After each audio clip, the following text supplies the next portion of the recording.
просит оно. Вспомни сербских детишек из Косово, молча взгляни в окно. Вспомни церкви, разрушены погонью, храмы с поникшими главами.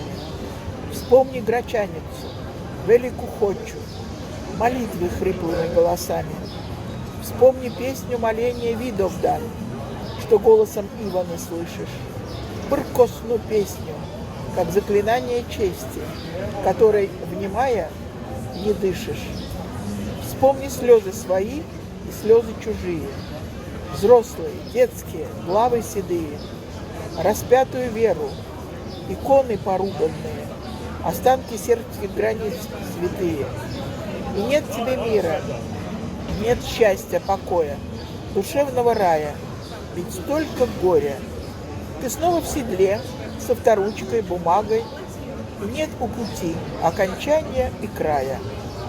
Дороги, дороги, балканские тропы, архивы, работа, научные встречи, вопросы, ответы, газетные полосы, несчастные лица, беседы и речь. Лучше уж так, чем быть вечно ждущим, покой лежащим, дорогу идущим.